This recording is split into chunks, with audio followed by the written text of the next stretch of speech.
ಬಳ್ಳಾರಿ ಜೈಲಿಗೆ ದರ್ಶನ್ ಶಿಫ್ಟ್ ಆದ್ರೂ body maintain ಮಾಡೋದ್ರ ಬಗ್ಗೆ ಗಮನ ಬಿಟ್ಟಿಲ್ಲ. ಜೈಲಲ್ಲಿದ್ರು ಬಾಡಿ ಮೇಂಟೆನೆನ್ಸ್ ಬಿಟ್ಟಿಲ್ಲ ನಟ ದರ್ಶನ್.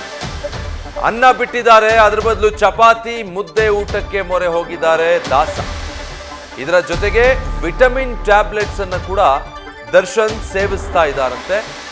ಜಿಮ್ ಮಾಡದಿದ್ರೆ ಬಾಡಿ ಶೇಪ್ ಹಾಳಾಗುವ ಆತಂಕ ಇರೋದ್ರಿಂದ ಅಲ್ಲೇ ಜೈಲಲ್ಲೇ ಎಷ್ಟು ಮೇಂಟೈನ್ ಮಾಡೋಕೆ ಸಾಧ್ಯ ಆ ವಿಧದಲ್ಲಿ ಮೇಂಟೈನ್ ಮಾಡ್ತಿದ್ದಾರೆ.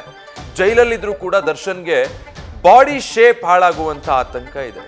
ಯಾಕಂದ್ರೆ ಹೊರಗಿದ್ದಾಗ ನಿರಂತರವಾಗಿ ವರ್ಕೌಟ್ ಮಾಡಿ ಬಾಡಿಯನ್ನು ಒಂದು ಶೇಪಲ್ಲಿ ಇಟ್ಕೊಳ್ತಾ ಇದ್ರು, ಬಟ್ ಈಗ ಆಗಲ್ಲ.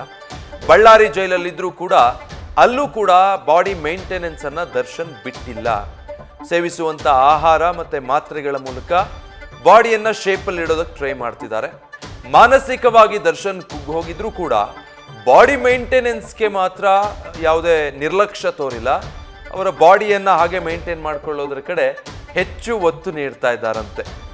ಅನ್ನ ಬಿಟ್ಟು ಚಪಾತಿ ಮುದ್ದೆ ಊಟಕ್ಕೆ ಸದ್ಯ ದರ್ಶನ್ ಮೊರೆ ಹೋಗಿದ್ದಾರೆ. ರೈಸ್ ಅವಾಯ್ಡ್ ಮಾಡಿದಾರಂತೆ. ಜೊತೆಗೆ ವಿಟಮಿನ್ ಟ್ಯಾಬ್ಲೆಟ್ಗಳನ್ನು ಕೂಡ ದರ್ಶನ್ ಸೇವಿಸ್ತಾ ಇದ್ದಾರೆ. ದೇಹಕ್ಕೆ ಅಗತ್ಯವಿರುವಂತಹ ವಿಟಮಿನ್ ಇಂಟೇಕ್ನ ಬ್ಯಾಲೆನ್ಸ್ ಮಾಡೋ ಸಲುವಾಗಿ. ಬಳ್ಳಾರಿ ಜೈಲಿನಲ್ಲೂ ಕೂಡ ದರ್ಶನ್ಗೆ ಡೆವಿಲ್ ಸಿನಿಮಾದ್ದೇ ಚಿಂತೆ ಆಗಿದೆ.